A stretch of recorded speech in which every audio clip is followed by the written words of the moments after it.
سوال یہ ہے کہ اسلام میں عورت آزاد کیوں نہیں ہے، یعنی عورت کو آزادی کیوں نہیں دی گئی؟ تو پہلے ایک نظر آج کی جدید عورت کی آزادی پر ڈال لیتے ہیں کہ عورت کو اس آزادی نے کیا کیا دیا ہے۔ اگر آزادی سے مراد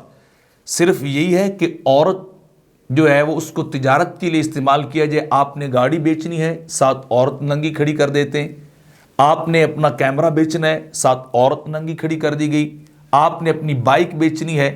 آپ نے اپنی کوئی پروڈکٹ مارکیٹ کے اندر لانچ کرنی ہے، ساتھ میں عورت کو ننگا کھڑا کر دیا۔ اگر اس کا نام آزادی ہے تو یقیناً اسلام کے اندر ایسی آزادی نہیں ہے۔ اگر عورت کے جسم کو تاڑنے کا نام، اس کو ننگا کر دینے کا نام، اور ریمپ کے اوپر اس کو واک کروانا اور ہوس بری نظروں سے دائیں بائیں اس کے جسم کو نوچنے والے بیٹھے اور تاڑ رہے ہیں اور ایک کی بیٹی کو، اگر اس کا نام آزادی ہے تو یقیناً اسلام نے ایسی آزادی نہیں دی ہے۔ اگر آزادی سے مراد ماڈل گرل ہونا ہے، کال گرل ہونا ہے، سیل گرل ہونا ہے، یا گرل فرینڈ، یا اسی طرح ریسیپشنسٹ ہونا ہے، یا کہ ہر جگہ پہ جہاں مرد کھڑے ہیں ان کی دل لبھائی کے لیے اپنی اداؤں کو دکھانا اور بازاروں میں کھڑا ہونا، دفتروں میں کھڑا ہونا، اگر اس چیز کا نام آزادی ہے تو یقیناً عورت کو ایسی آزادی اسلام میں نہیں دی گئی۔ یا اگر پھر اس سے ہٹ کر آپ دوسری طرف دیکھ لیں، کبھی مس ورلڈ کے نام پر، مس یونیورس کے نام پر، مس ارتھ کے نام پر، اور ملکی لیول پہ ہر لیول پہ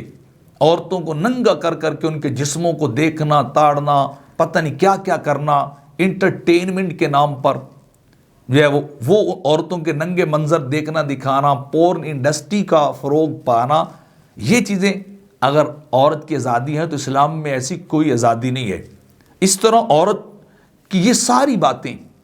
اس کی صرف جوانی اور خوبصورتی تک محدود ہیں۔ جب وہ بڑھاپے کی طرف جاتی ہے تو اس کو ٹیشو پیپر کی طرح استعمال کر کے پھینک دیا جاتا ہے، کوئی پوچھتا بھی نہیں۔ جن کی کل ایک ایک ادا کو دیکھنے کے لیے لوگ ترستے تھے، اب جب بڑھاپے کی دہلیز پہ قدم ہے تو کوئی دیکھنا بھی گوارا نہیں کرتا۔ پھر وہ کیا ہے، وہ یا تو اولڈ ہوم کی نظر، یا پاگل خانوں کی نظر، یا ہاسپٹل کی نظر، یا پھر آخر کار شہرت، دولت، فیم سب کچھ ہونے کے باوجود کیا ہے کہ وہ کمیٹڈ ٹو سوئسائڈ ہو جاتے ہیں، اپنے آپ کو ختم کر لیتے ہیں، تو ان کا کوئی والی وارث ہی کوئی نہیں ہوتا۔ اگر ایسی آزادی عورت کے لیے چاہیے تو اسلام ایسی آزادی کی بالکل اجازت نہیں دیتا، نہ ہے،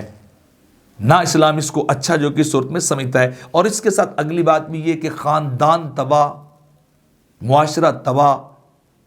آپ کی سوسائٹی تباہ، اگر کوئی بچہ پیدا ہو گیا تو اس کی پرورش اور پیار وہ سارا کچھ ختم ہو گیا تو انسان نرے کا نرا حیوان ہی رہ جاتا ہے۔ اگر اپنے آپ کو ڈھور ڈنگروں جیسا ثابت کرنا ہے اور اس کا نام آزادی ہے تو بالکل اسلام اس کی اجازت قطعی طور پہ نہیں دیتا۔ اس کے مقابلے میں آزادی عورت کو یہ ہے کہ وہ شہزادی بن کے گھر میں بیٹھے، میاں کما کے لائے گا، بیٹا کما کے لا کے ماں کی ہتھیلی پہ سب کچھ رکھے گا، ماں کا رشتہ، بہن کا رشتہ،